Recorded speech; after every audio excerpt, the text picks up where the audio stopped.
And in this video, I'm going to show you how to Photoshop your Illustrator design onto this photo of the Comex box. So here we have the photo cleaned up just a little bit. We took a bit of the shed off here. I'm going to go into Illustrator. You'll want to have your design open in Illustrator, and here for my so-called design, I have simply used one of the generic fills that seemed appropriate in the Illustrator fills, just to give you an idea of how this all works here. So the template is divided into two sectors for each half. The long side of the box, which I have selected now, and down at this end, the short side of the box.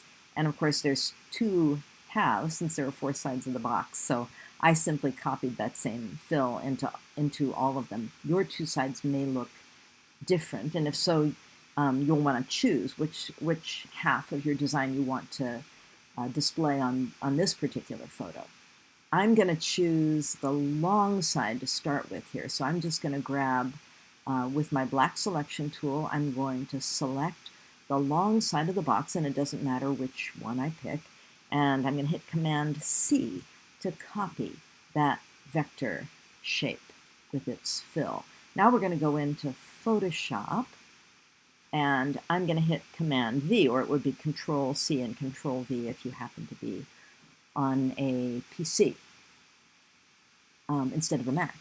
So when I go to paste this in, I get this little window asking me about all these different options. I'm going to choose pixels because since I'm pasting this into a bitmap object and I know I want to edit it, I know that gives me access to the edit tools I want very rapidly here. We're going to take this and move it into position about as close as we can get it. And then I'm going to go to Edit, Transform, Distort. Now, if you don't find that these controls or that these tools are lit up, in other words, if they're pale gray the way these things are, then that means that your layer is not selected somehow. So you want to make sure that your layer is highlighted here, and you also want to make sure that your layer is auto-selected.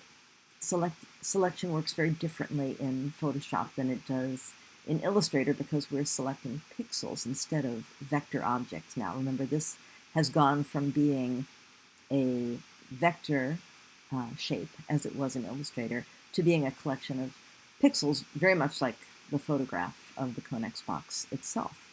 So now I should be able to go Edit, Transform, Distort, and this allows me to simply drag on these handles with my selection tool, and I'm going to drag them right down into the corners of the Comex box.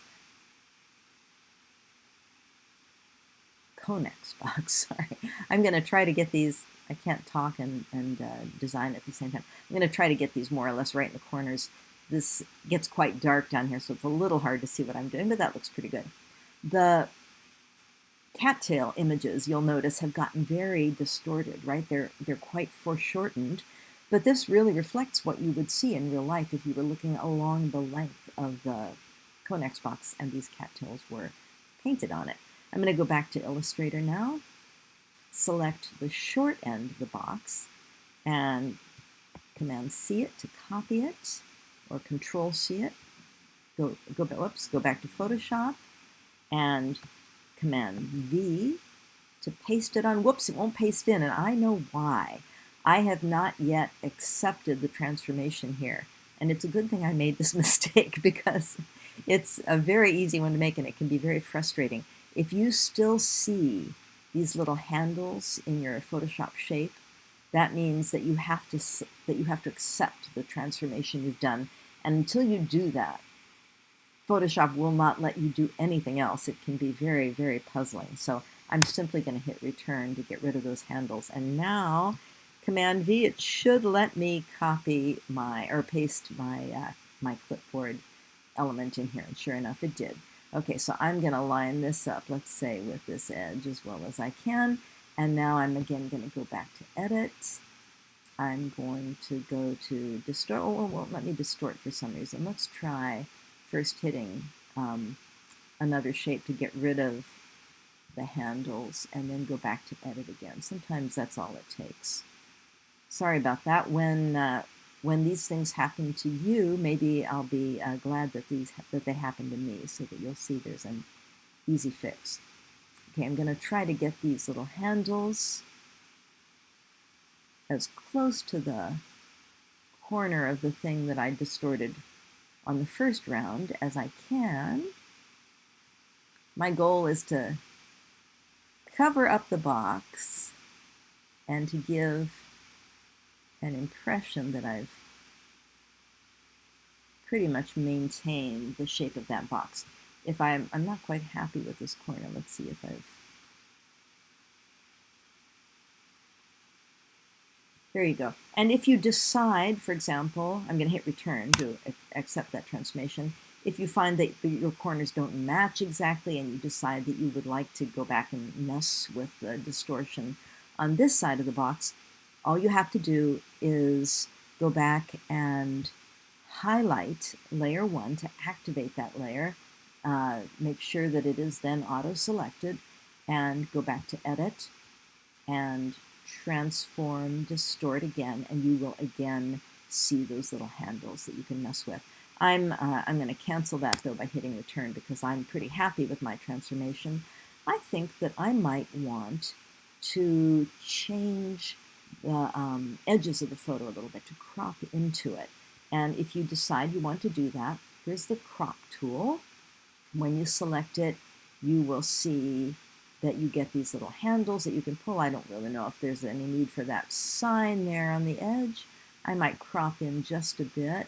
I don't like these 3 little trees, which show off the fact that I used my patch tool, so I might crop in just a bit to get rid of some of that, maybe to kind of make the margin here more equal. I'll crop in just a little bit at the bottom to center my design a little bit more. And whenever I'm happy with that transformation, I will hit return and save my file.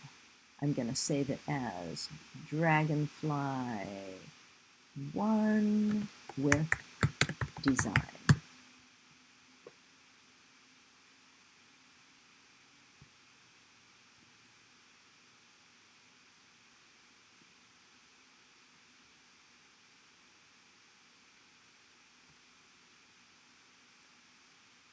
And you'll notice here that I'm saving this as a .psd, a Photoshop document, and this keeps all of its qualities in Photoshop, all of its layers, all of its transformability, and so forth. I can put this in any of the folders that I want here, and I'm going to do that, but I also want to show you how to save it as a JPEG while we're at this. So I'm going to go back to Save As, and I'm going to hit Save a Copy, and then in this case, I get these, I could save it as a PDF, for example, or a PNG or whatever, but I'm going to save it as a JPEG. When I do this, I get asked if I want to save all of its resolution, and I'm going to tell it yes because I like to keep those large files. You'll notice, I want to just point this out to you before I go on, that the file has collapsed into one layer. And when you save something as a JPEG, you are taking that layered quality out of it and you can't get that back. So you might want to save the PSD as well if you think that you're going to go back and edit this again. There you go. Design photoshopped onto the Conex box.